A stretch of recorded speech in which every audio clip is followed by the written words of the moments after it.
Hey everybody, this is Jamie with Heroic Scale Gamers. From buying your first box of minis and paint to being a competent player at the gaming table, we hadn't covered. We're going to start a new series. We're going to go over an army that we bought and rescued. They're Harlequins. We're going to actually show you step by step how we actually take them from basically the start of the project all the way through the completion. And we're going to break it down in different units. So what we're going to start with today are the actual transport vehicles. We're going to show some pictures here of what the army looked like before we received it. And what we did was we stripped them down with some LA Awesome, let them set for about a week. And if you own a sonic cleaner, you can actually cut that down to about 30 minutes. Then it actually comes out a little bit better. I can show you some examples.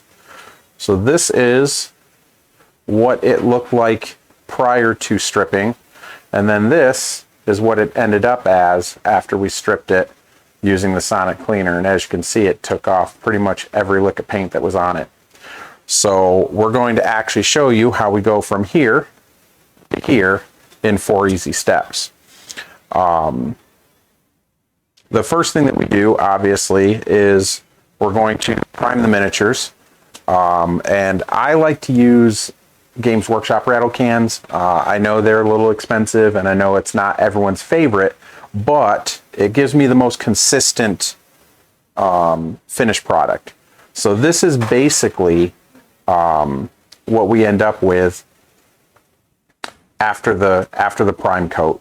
So it's nice, clean, and is now ready for airbrushing. And basically what I'm going to do is I'm going to take some purples and we're going to airbrush a couple of patches of purple across the model. Then we're going to mask that off with some tape and then spray the entire model black.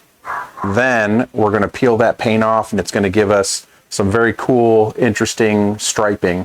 Then from there, I will then be able to go ahead and do all of the line highlighting for all of the black armor. And then we'll have a final part, which is finishing touches. And that's where we'll do things like gems, the face masks on the side here, and some of the other additional details on the model. So the first thing that we want to do is we want to go ahead and get our airbrush ready. We're going to take and get our first coat. A little bit of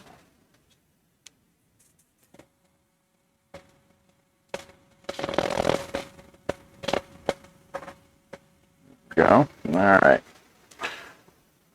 right, so I want to make sure I'm getting this properly done here. Excellent.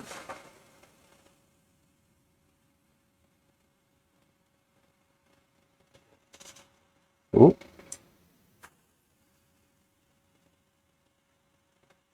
There we go. And all you're really doing here is just getting a nice thin coat of paint onto the miniature. I want to make sure that we're getting good coverage. Nice deep purple colors.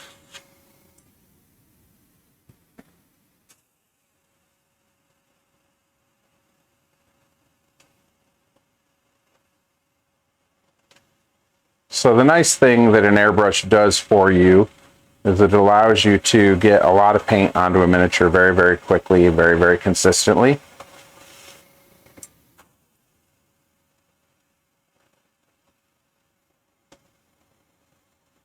Whereas if we were trying to do this with a brush, it would take a lot more effort. You'd have to do a lot more thin coats to get a decent solid base coat with nice transitions.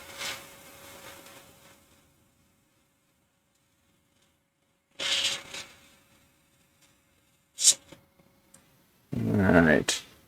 So, and then the other thing that we want to do is we want to make sure every once in a while that we're cleaning off the tip of our needle so we don't get clogs. But yeah, we're just going to continue to do this. Try and and get a better angle for you to see that.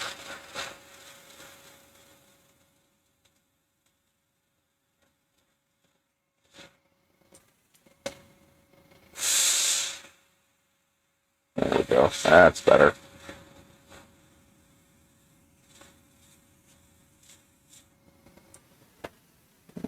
Try that one more time.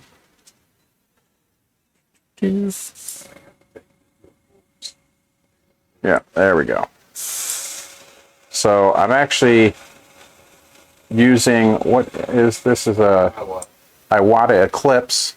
I actually personally use a Harder Steinbeck that I've had for about 15 years.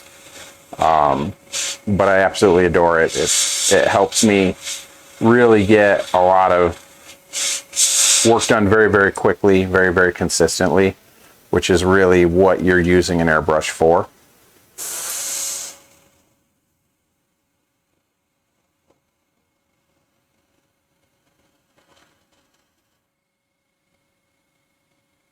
Get a little bit of spattering there. Hold on just a second. Let me get that cleaned out again.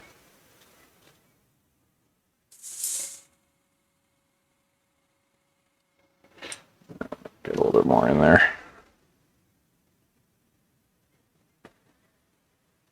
There we go.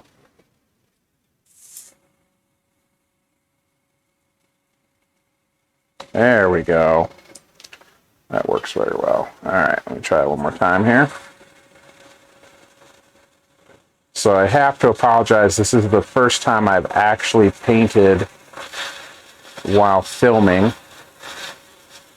And it does take a little bit of effort to get the angle right. So I'm sure as we continue through with the series, we'll get even better with our camera angles as we go. So a lot of you would ask, why am I only painting small portions of the vehicle? Well, the reason is that I'm going to use a second tone after this to give me kind of like a highlight color. And then once I'm done with that, I'm actually going to then mask it off. And that's how we get those nice, beautiful looking straight lines. But I want to make sure that this is nice and consistent all the way through. Perfect. And then you want to make sure that you're covering the same amount of area on both sides, because you want it to be, once again, as consistent as possible. All right, so then as we look, you can see I've now covered this area here and here on both wings, and then I have just the nose tip here.